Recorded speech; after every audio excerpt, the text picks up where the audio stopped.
What's going on, everybody out there, and welcome back to another episode of the Dark Avenger comic book review. Justin is first in the comments, Exile State Comics. It's kind of funny, Justin. I was just on Discord right before I popped on here. I had seen you and Jay were talking about Alpha 6. If you're missing out, go check out the Comic Frontline Discord. But anyway, my hair is a mess. I apologize for that. But we're here once again with more comics, but we're going to do a little bit of a pre-show while everybody streams in slowly. This week has been a crazy up and down week, that's for sure. If you'd like to see some fun stuff, go check out Brooklyn Boys 13. Myself and Tommy did our first taste test. Thank you all so much. I will say this in advance. Thank you all so much for voting for that Cherry Cola Oreo to go first, because it was terrible. God, was it terrible, awful. But go watch the video anyway, because there was some funny stuff mixed in between. Other than that, the Dark Avenger podcast, I am working on that, and hopefully we'll have an episode up soon.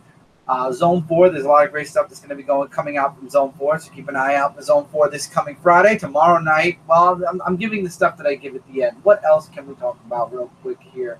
I saw those Oreos on sale today. Gee, I wonder why they were on sale, Justin. I wonder why they were on sale. But I'm trying to think of. I had something that I was gonna mention. Oh, there will be a review for The Death of Superman that comes out tomorrow. Hopefully, I had to deal with something with Amazon. Hopefully, it'll be here tomorrow. Probably not now, because I had to deal with something with Amazon. So probably it'll be here by the end of the week, which means that I'll probably end up doing the review on the weekend-ish. I'm going to watch it. We're going to do a review of it.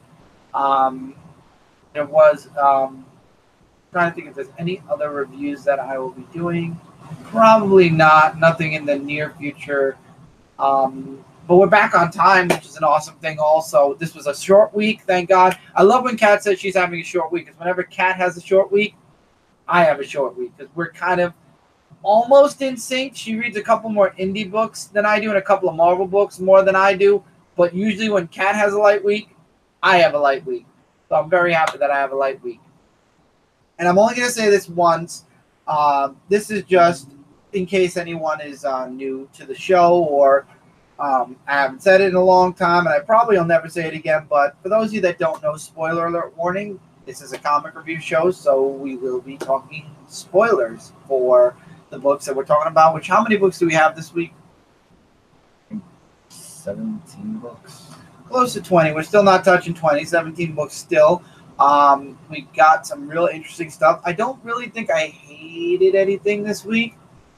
I'll remember once we start going through the books. Oh, wait, I might not have liked one. We'll see. We'll see. But anyway, honestly, it's the beginning of the week. We just did a Dark Avenger comic book review. We have 16 books. But we just did a comic book review not, 4 days ago. So really not much has happened in between then and now, except for, like I said, the Oreo video. There will be probably another Pokemon card opening video in the middle of the week this week for Brooklyn Boys. And we'll see what else. But anyway, let's get into this week's. Oh, hello. D-Bag, what's going on, man? Numbers are hard. Numbers are numerous. So we're going to get into this week's review. First of all, D-Bag, thank you so much for popping by. I really appreciate that. So let's get into this week's books, which was released on the week of August 1st, 2018, the first week of August. That's right. There's already a book. Paper Girls issue number 23, Comics with Bueller, another awesome YouTuber. What's going on, Bueller? Welcome in. I enjoyed this issue. So the girls are split into two. You've got the two girls looking for the cure for, why did her name leave? Mac. And then you got the other two that are looking for Waru. The other three that are looking for Waru, because it's the young one and her older version. And then, yeah. So, what's up, Tevia? I love how KJ starts to admit to Mac what she saw in the future, and Mac kind of, you could see that Mac kind of hates what she did there, that she hates that she kind of pushed her away. So you could kind of tell that Mac is kind of fighting her own inner demons, possibly. And I still think it can happen. It probably will happen. I mean, we all know it probably will happen. But anyway, On the other side of things, Waru drops a real interesting bombshell by the end of this issue, which is that the girls were there not just the other day. So there's going to be more time travel. See, I like Paper Girls because it's one of those things that is kind of, it looks like it's like that endless loop of time travel that these girls are going to be going on for a while. And it's going to be interesting to see where I'm really enjoying the journey, but I'm interested in seeing where the journey is going to end, number one. And number two, it's going to be interesting to see if the girls remember the journey. But I love Paper Girls. It's one of my favorite Image books next to Birthright. And, gee, there's so many, there are a few Image books I read. I'm trying to remember. Birthright, Rose, Walking Dead's okay. I'm far behind on that, but Birthright and Paper Girls are two of my favorite. Ghostbusters crossing over. Issue number 5. And it starts off with the character we all love and hate, Walter Peck.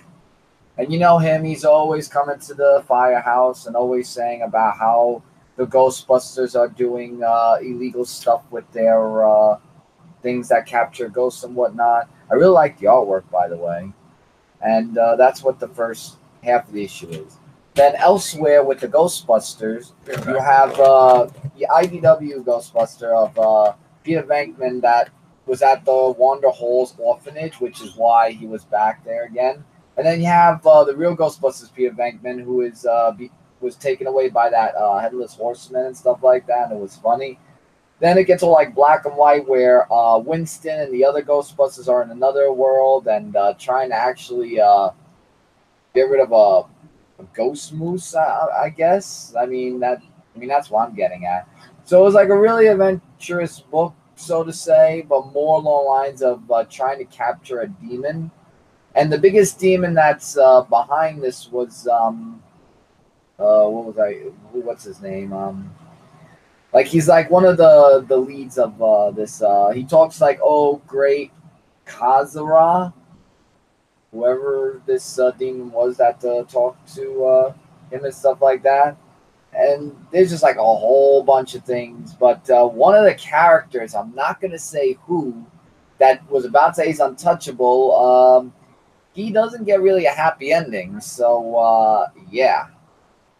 Things don't look so good for this character. I can't remember what his name is. I wish I remember what his name was. But the guy that looks like Inspector Gadget, so to say, gets the bad ending of the stick. So that can't be good. So we'll find out in the next issue how it will all result to what will happen next. I'm sad to see this go. I didn't know this was the last issue. It probably was mentioned in solicits, but back a couple of months ago, I wasn't reading the solicits. I'm not really a deep solicit person, but now that we're doing it on Frontline, I am for DC. Teenage Mutant Ninja Turtles Universe, issue 25, the final issue. I was wondering why TMNT Universe wasn't in the previews since then. I should have read it after that. But anyway, this was a really fun issue. Leonardo, now in the last issue of TMNT, Leonardo went and faced the Rat King, like I mentioned last week, on the astrological plane. So now, after that confrontation, I like how TMNT Universe kind of ended, once again, crossing over with the TMNT book. What is up, Jesse? JLS Comics is announced. I like how they kind of crossed back over with one another, and what do you call it? And now we've got Leonardo training himself to be stronger in the astrological plane because there's still Rat King, there's his siblings, there's Kitsune that's still over there, and I like how actually while he's in this astrological plane, he makes a friend, but he also meets Kitsune there, and there's a fight that goes on, and you can see that Leonardo is getting stronger in the astrological plane, and you get a little bit more of what's going on in his head and what he's thinking about when it comes to Splinter, his father. There's some really awesome stuff. Now, I know that I've said a lot of things with TMNT Universe. I picked it up. I said drop it. Honestly, since I think the first arc, I've been saying if you're not a Turtle fan, it's middle ground. This is definitely the last book. It has nothing. You don't have to get the other 24 issues. Every arc is its own story. This issue is definitely one you should pick up. It's the last issue, and it's also got really great artwork in it, and the story behind it definitely connects a little bit more than usual with the TMNT ongoing series.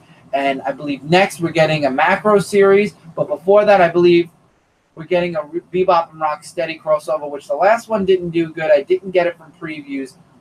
I might get it through Midtown, but I didn't get it through previews. I don't know how. The last Bebop and Rocksteady one was kind of out of this world, crazy. I might even wait for the trade. I might not even waste my time with the money.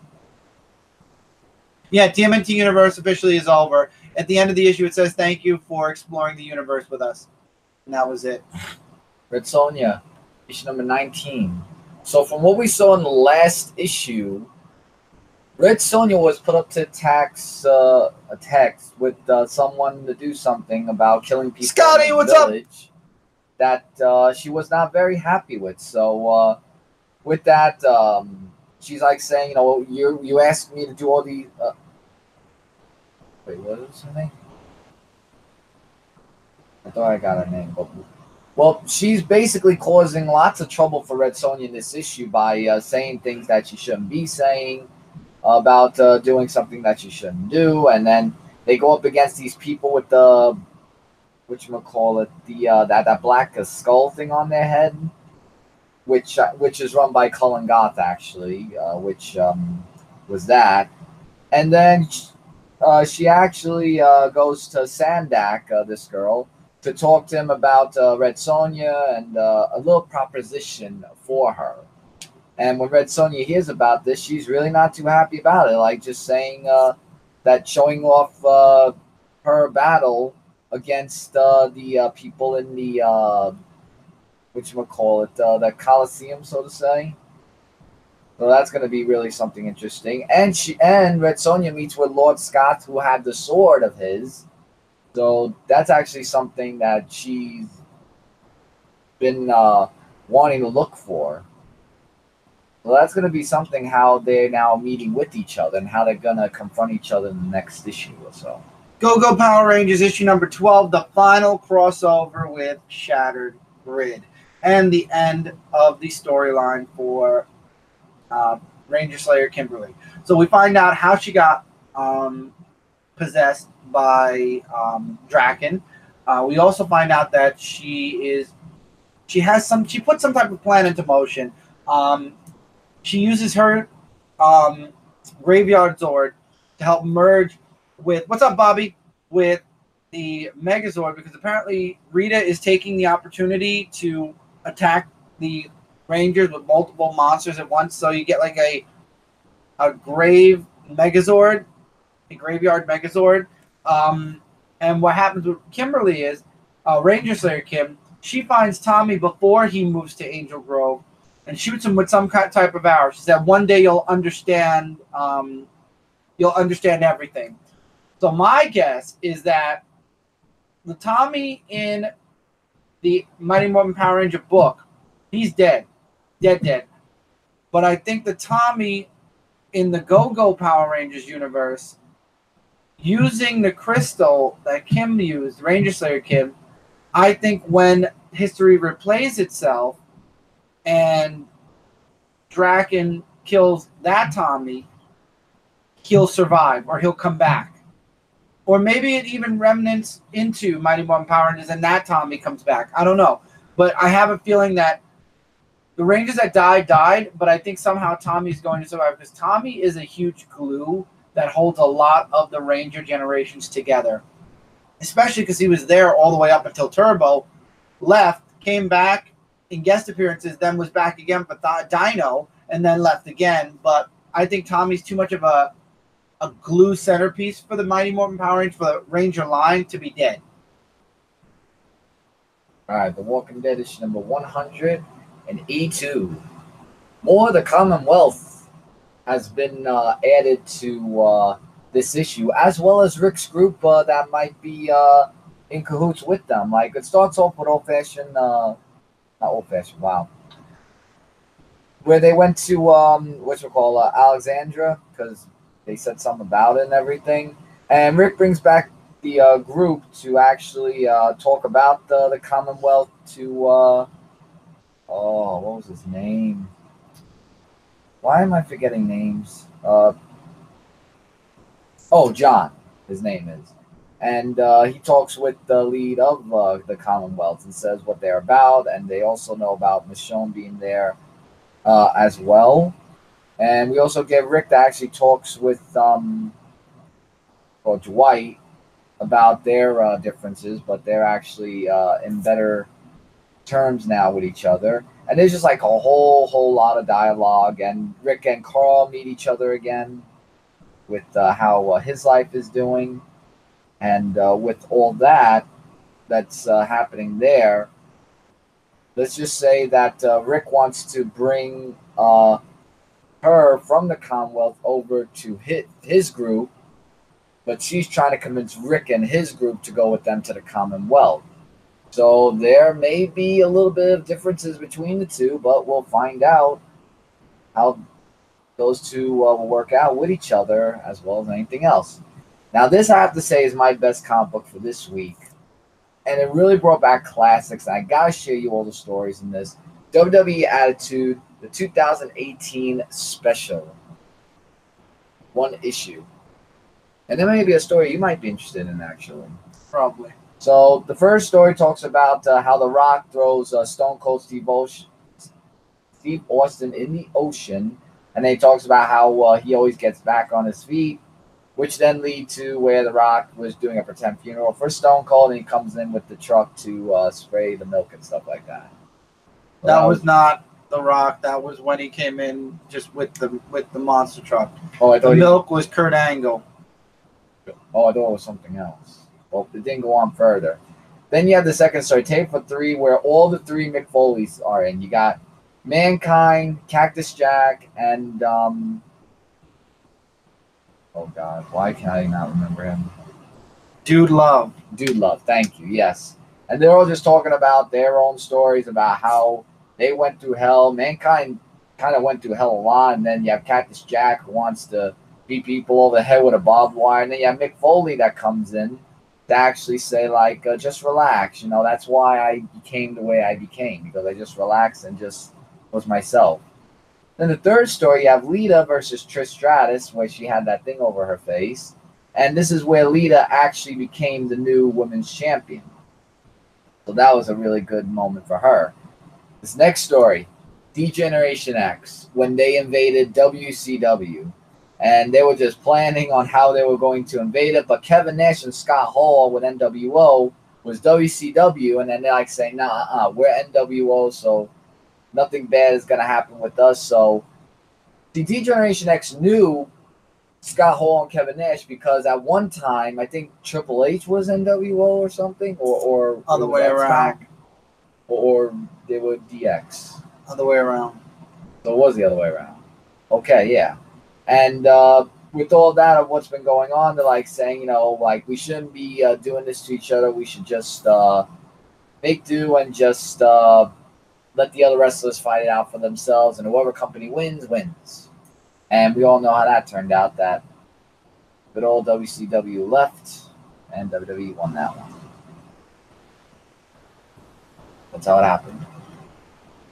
Now, before we end the Indies, I want to throw a shout out. Hilarious and cool. Now, before we end the Indies, I'm throwing a shout out to all my Lady Death fans. Not reviewing it. I haven't even read it yet. Unholy Ruin, issue 2 of 2. Apparently, they decided finally that it was only going to be a 2. I thought it was going to be ongoing. No, it's not on the list. There we go. Come on, camera. My thumb in the way. Oh, there we go. 2 of 2. So, any fan of Lady Death from Coffin Comics, new Lady Death issue is out. Love Lady Death. The artwork in the book, as always, is gorgeous. And yes, so definitely for all my Lady Death fans, make sure you get Road to Ruin issue number 2. Weapon Loss, Hunt for Wolverine issue number 4. Finally, there's a book that involves Wolverine. So Cypher gets information about Wolverine. Apparently this team, I believe they're the team that's also in Claws of a Killer. But anyway, they end up fighting this team that's like undercover, and apparently Wolverine is working for them. It looks like it anyway, and he's willing to do anything for them for the right price. And now Daredevil goes to Kitty Pryde with this knowledge. And in the end of the book, basically, Daredevil's like, maybe it isn't good that Wolverine's back from the dead, because now what it's looking like is that Wolverine is back, but he's back like the way he was when he was first introduced, where he's basically a gun for hire, so to speak. But that's what it looks like. I think there's more to the story. Obviously, we're going to see it with the one-shot, the Prime that's coming out at the end of the month, and then again, we're going to see it again probably when the miniseries starts up. But I'm more excited for the miniseries. I just want to get all these minis done with. Did you have to buy it? No. I really, truly feel like the only book I should have bought physically was Adamantium Agenda. Everything else I should have just kept in a digital pile, that's for sure. Yeah, basically he's a mercenary. That's what it looks like, Tevia. If that's the truth, you have to wait and find out when the actual mini starts up. The Click. That's right, Scotty. They were the Click. Captain America issue number 2, continuing to fight the U.S. soldiers, I believe it was. Wolverine's book sounds really good. I would definitely say check it out, Scotty. And finally, the President and Thunderbolt Ross step in and say, you need to stand down, because now apparently all of a sudden a year later the ramifications of Secret Empire finally hit Captain America and they want him to stand down. Does that mean stand down from the Avengers? No, but they want Cap to stand down dealing with whatever's going on in America. He's served and he's burning claws Avengers. I'll tell you, I don't really mind. I'm pausing Cap a minute. I don't mind that the claws get super hot. It just depends how they're working this new mutant power of Wolverine's in. Remember, mutants always have other mutations. Like Beast has mutated twice. I'm curious to see what the Burning Claws, if that's because he died and went to hell. Because I don't think Wolverine would belong in hell anyway because of all the good he's done. So I don't know if it's because he died or he jumped into the next mutation.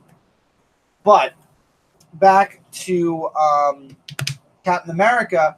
He's told to stand down, and now he's kind of conflicted. He knows the world doesn't trust him anymore, and he doesn't know what to do next. And we find out that he struck a deal, not only with someone, with the girl that was part of the Cosmic Cube. So we don't know what that deal is. And also, he's working now with, and again, this connects to the movies. He's working with Black Panther and Wakanda to deal with the soldiers now, because he's dealing with things, because he was told to stand down. Now he's going to deal with things the sneaky way instead of outright like he's been doing. Hot gloves, I forgot about that. Yeah, I'm looking forward to it. So I'm interested in seeing where Cap goes. I'm enjoying so far, so we'll just have to see where this book progresses. Infinity War issue number 1. It's Gamora, everyone. Requiem is Gamora, and after reading the prequel, it makes perfect sense. She wants the soul gem. She wants her soul back. She tells Star-Lord, don't come to the Infinity Stone, the Infinity Gathering. And what I really like was, and I could tell this at the very beginning of the book, she was walking away. She ended up stealing the stone that he had. His stone was a fake. Why is Gamora? I have a theory. Well, you know what? I'm not going to share that theory, Jesse. Listen to Zone 4 for the theory behind it, because I agree with the theory that was mentioned on Zone 4. But she wants her soul back. I think this is also going to possibly bring back Hank Pym, Ant-Man, because he's also trapped in the soul stone or gem or whatever it's called, regardless if you think he's dead or not. But something does happen at the end of this issue, and if you didn't read it yet, you might want to mute this until I get past this point. Star-Lord dies.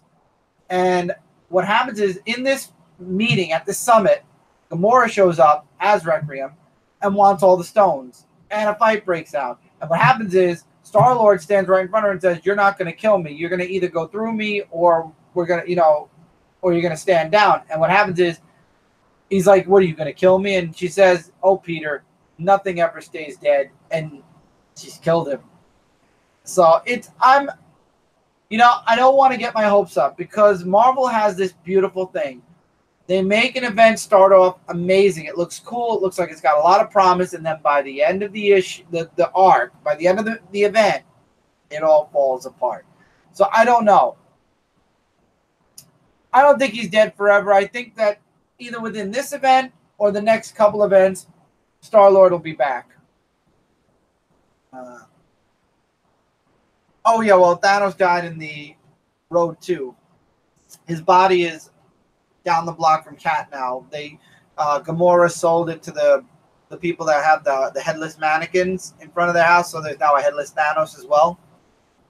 But it was an insane ending. I'm definitely looking forward to where this book is going. Everything must be reset by the end. Exactly. More than likely, Justin just hit the nail on the head. Possibly everything will just get reset. Most of the big events like this, that's what happens. Things get reset, but some things are a little different. That's what it's going to be. More than likely. Yeah, exactly. Everyone knows that nobody stays dead. And speaking of dead, this is a good segue into DC Comics. I hope to get this chapter by chapter. We'll see what happens. But The Death of Superman, Part 1, or Chapter 1, or whatever it is a digital first comic, or digital only at the moment. But I believe it's digital first. I truly do believe that at some point it will be coming out physically, probably by book. They should make a character called Status Quo. You know, right? Because that's what Marvel needs. Status Quo. Status-quo. That would be cool. But Death of Superman, we get to see Superman saving Hank Hansaw's wife. He was too late to save Hank. We get to see him fight Metallo, saving General Sam Lane. And then we see Parasite is reaching out, saying he's going to kill everyone if Superman does not come face him. And it leads into Chapter 2. Now, one thing I hope they don't do is like a few people have mentioned already, a supervillain showcase for all 12 chapters. I would like this to honestly lead up to... See, now what the thing is I haven't seen The Death of Superman yet, but I have a feeling they didn't get close to the part where Doomsday wakes up. Hopefully at the end of this arc or during this arc, if everybody remembers right before The Death of Superman, at the end of the comics, I think it was 4 issues together. There was the setup for Doomsday coming. Hopefully, as this 12-part continues forward, we'll get a little bit of that Doomsday breaking out or Doomsday coming. And another thing is, this story has nothing to do with the DC Universe. This is a prequel to the movie, so this is a prequel to the animated movie verse. So Superman's back in his New 52 costume, or the costume that he wears in the animated universe for now. Really interesting stuff. One thing I do like that they fixed with Superman, even though he's still wearing the New 52 costume, his personality is a lot better now. He's more like his pre-New 52 personality, just wearing the New 52 outfit. And you never know, after the reign of the Superman, maybe he'll come back in a Rebirth-esque costume. It is a prequel to the animated movie. 12 parts. Yep. So that was part 1. There's 11 more parts to go. However, the movie's out already. Is out tomorrow. It's coming out the 7th. We'll be getting it, like I said, at the beginning of the show soon. I will have a review of it soon after. I have to watch it. Nightwing issue number 47. I can't tell you guys how much I really can't wait for this cyber war thing to end. I'm out of this book in ways that I can't explain. I'm not even picking it up physically anymore. I've moved it to a digital pile, and you know what happens after moving it to a digital pile. But we find out that the kid that Dick was training is connected to this cyber being. And he thinks he's saving Bloodhaven, but in the end he's not. Everything's going haywire in Bloodhaven now. And now it's up to Nightwing basically to save Bloodhaven from this cyber attack. And this boy ends up disappearing by the end of the issue. I'm trying to be enthusiastic about it, but I'm just not. I don't know how much longer I can hold out. I might actually stop reading until we get to the next arc. One positive I will say is I like Batgirl in the book. I do like Batgirl, so I might continue reading because I like the way they're writing Batgirl and Nightwing. I will be possibly jumping back onto Batgirl in September. Is Michael still shocked? Oh, yeah, you're talking about the Duroc 18 video. Yeah, I'm very shocked that hole won the first hole. Which, by the way, it's a vlog that was uploaded to Durock 18. Nobody cares. Next. Did you? Jeez, so much for... Well, thank you, JLS, for watching my videos. Great support, and I need that. Green Arrow number 43, Citizens Arrest Part 1. Oh, yeah, there's the animated. You want to get the DVD, by the way. Okay, yes, thank you. Part 1 of that. So this is actually a brand new story arc, and it's where Green Arrow and Arsenal start by working together. And I like how they have that team that they work with together. Like, like that chemistry of just working together is like really amazing. So that Queen Industries, you have Oliver Queen who talks with Kate Spencer about his law stuff. That there's been 5,000 lawsuits and whatnot. So there was like a little bit of something going on there. Then he talks about really the sketchy part of Seattle, of like all the stuff that he's going through, and there's like an announcement of what's going on with the justice system and everything. That Judgment Day is coming, and yada yada yada. And with Oliver Queen not too happy about that, he starts going out on the to just check out what's going on, and he also goes with Black Canary. So it all works a little bit strange, I must say, in some panels that I've read. And at the end of this comic issue, it looks like that someone has a fame thing about Oliver Queen of what he did that Green Arrow knows that is not true. So it's going to be another thing of like, oh, Oliver Queen now did this, and it's going to be all on him and everything. So it's going to be like another thing of blame Oliver Queen on that. Batman issue number 52. And no, I did not use magnets. That was Ellie's shot. So much that you know. She knows, man. She uses magnets too. Whatever. Even worse. Batman 52, everyone. I love this issue so much because I love 12 Angry Men, and Bruce Wayne basically is that other juror who literally, there's 3 solid pieces of evidence: the confession, the evidence Batman and the GCPD found, and oh god, what was the third one? And Mr. Freeze back in his outfit with the gun. And Bruce literally picks the whole thing apart. First, he said, what if the GCPD already looked over the bodies, and let's say somebody came later and did the freezing to frame Mr. Freeze? Second, what if Mr. Freeze mentions in the court that somebody warned him Batman was coming, so to defend himself, he rebuilt the costume and the gun? Could be true, might not be true. But then the third one was the confession. He says, what if Batman scared the crap out of him to the point where he just did it to get away from the pain, to get away from the beating? And the crazy thing is, Bruce is fighting himself here, because we find out that that is Bruce, that's Batman. It's not Dick at this time. And that's the crazy thing, is he is basically destroying his superhero persona's character, so to speak. And I love how in the end of the book, the old woman said, if you could prove to me that he is a menace, that he's not the hero we all know and Gotham loves, then I'll give you like that shadow of a doubt. Because he's kind of like that reason. He's on that, oh, what's it called? When you have reasonable doubt that you can't convict. And he's trying to convince the other jurors that there is reasonable doubt. And it's just crazy. I love it. I love it. And then in the end, Bruce is like, yeah, I could do that. I'm like, whoa. This book definitely is deep. I don't care what anyone says about Tom King and the way he's doing Batman and about the wedding.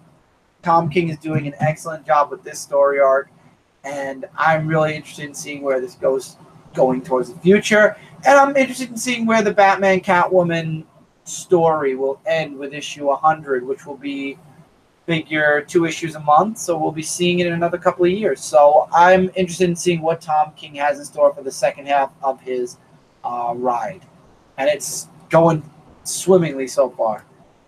Adventures of the Super Sons issue number 1, the maxi series, 12-issue maxi series we have been waiting for. So I'm guessing by the time this arc is done, John will be back on Earth, present day, and hopefully Bendis we'll see if Bendis brings everything back all the way around in 12 issues. So Robin and Superboy are fighting the statue of Superman that's being controlled by the puppeteer, and they win the day. But then we find out there's a spaceship coming towards Earth, targeting the 2 boys. And it's summer vacation. Apparently, this must be a year in advance because this is probably summer vacation for them in the DC Universe from last year. I love how they jumped ahead a year then for Superman. But anyway, John and Damian are going to stay at Damian's house because the parents are out of town. 2-1, it's a Justice League / parents time away. Anyway, and then they get attacked while they're fighting this guy in Metropolis, and we get introduced to the gang of Doom, apparently. And it's all these young alternative or alternate versions of like Joker Jr., Rex Luthor, Shaggy something, I forget. But they take down Robin and they hit John with gold kryptonite, which strips a Kryptonian of their powers. The word indefinitely wasn't mentioned, though. So in the Rebirth universe, maybe gold kryptonite only takes the powers away for a certain amount of time. I don't know, because I know back in the 30s, if Superman was hit with gold kryptonite, he was done forever, never to have his powers ever again. So I don't see John not having his powers by the end of this maxi series. So either the gold kryptonite will keep him powerless throughout the series, or it will slowly his powers will come back. I don't think the effects of gold kryptonite are now what they were back then. I could be wrong. We'll have to wait and find out. And finally, Justice League issue number 5, or as it says, Legion of Doom. And I'm going to read Tevia's comment first. Does gold kryptonite take away your powers permanently? I just said, Tevia, in the 30s it did. I don't know if in current day... Justice League or Legion of Doom? It's Justice League. They just put Legion of Doom in front of it. So I don't think it's permanent in the current day. I think that it's temporary. So nothing to worry about. John will still have his powers. Anyway, we find out how Lex Luthor came up with his plan, why he came up with his plan, and what happened to him exactly right after No Justice. Traveled to the year 1 million, where apparently Justice League 1 million isn't happening anymore. For some reason, something's changed, and I guess that's because the source wall was broken. But somebody drops a hint to him in the future that Lex missed something in his past, and that's why everybody looks up to Lex Luthor now and a million years later. But Lex Luthor wasn't the one that found it. Somebody else found it years and years and years, millennia later. So when Lex goes back to the present, he starts looking for what he missed, apparently. And it all goes back to Justice League issue number 1, where he destroys or kills all of his father's old crew, and he finds this invisible door that takes him to a lab where there are scrolls and tons of information about stuff. And the symbol he saw in 1 million, he finds once again on a doorknob.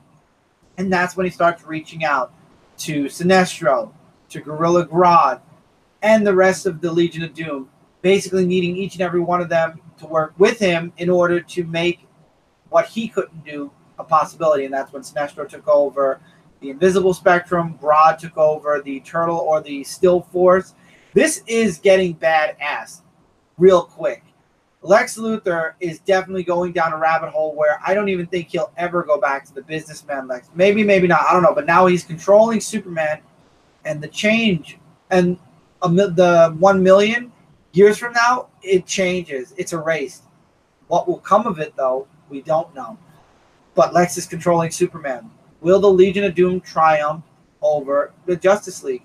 And what I like in this book is if you're reading it from the point of view of the Legion of Doom. So by the end of the book, it says F Justice, side with Doom. And that's what the whole thing's about. That's what the symbol means, Doom. And that's why Legion of Doom. So I'm interested in seeing where this is going. This has definitely taken a turn way better than the turn Avengers is going with the Celestials. I am definitely interested in seeing where Justice League is going.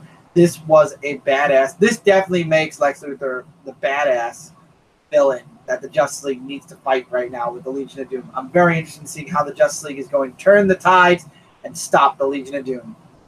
This Legion of Doom is amazing. I agree. I'm really happy with what is being done with Justice League. I understand it's a bit of a slow burn. I also admit, yes, I mean, this is Scott Snyder after all. he is all doom and gloom, and then, you know, all of a sudden the light comes through in the end, or maybe not. Maybe it'll take a few arcs before the light comes through. But I am loving Justice League. It's an amazing book, and I definitely recommend that. I'm having a blast reading it. I cannot wait for the next issue. I'm itchy for the next issue. But anyway, with that, that's it for this review. We are back on time, everybody, which means hopefully we will be back next week, a week from today, with the next episode of the Dark Avenger Comic Review. But before we go, a few things. Number one, Jesse, JLS Comics, has 2 live shows. He has Comic Conversation on Thursday night, and then on the weekend he has Super Chat. Justin, Exile State Comics, has Sunday morning comics. But on Friday, we also have, oh, before I get to the but, on Friday, we got Reviews from the Batcave doing their group live show. Go check that out as well. Check out all the live shows I mentioned. But tomorrow, Tuesday night, Frontline Live episode, geez, I forgot the episode number, 212 will be up. Thank you, Jesse, for the great reviews. Look forward to all those live shows. If you missed out on the previews talk we had 2 weeks ago, go check that out on Comic Frontline. Lots of stuff going up. Top 5 panels are out now on Comic Frontline. I am working on bringing back Viewer's Choice. I just don't know when. Again, things have to get back to a norm, or as normal as possible in the house, and then we'll talk about that. We'll figure something out with that. Greta Van Fleet. I have no idea what you mean, Firestone, but what's up? Thank you, Scotty. I appreciate that. But now, if you're watching any further, if you're watching this any later, you're watching this post-live, which means now it's your turn. Let us know what you thought about the books that came out this week. Likes, dislikes, agree, disagree, recommendations. It's your turn to let us know in the comments what you thought about the books that came out this week. And I want to thank Jesse, Justin, Firestorm, Scotty, Tevya, D-Bag showed up at the very beginning. I know Justin actually was the number, he screamed out number 1, so he was number 1. Why can't I go up on the, it won't let me travel up on the chat. That's weird. The chat's cutting off on itself. I don't understand why that's happening. We have Reviews from the Batcave that popped in. I'm trying to remember who else popped in. Bobby popped in. And I'm sorry if I missed anybody else who had popped in. For some reason, it won't let me travel up on my comments to see my top comments anymore. Go to top chat. Not going to do anything. It's bringing us right back to this. Yeah, it's not letting us travel up for some reason. So I apologize. Anyone who missed, I don't believe I missed anybody. But in case I did, I apologize. I do always say hello to everybody that pops in the chat, so just pay attention to what to the people I mentioned, and those are all awesome people. Everybody I mentioned actually does do videos on YouTube or is an active person in the Comic Frontline community. Definitely go check out the Comic Frontline and Dysfunctional Gaming Discords.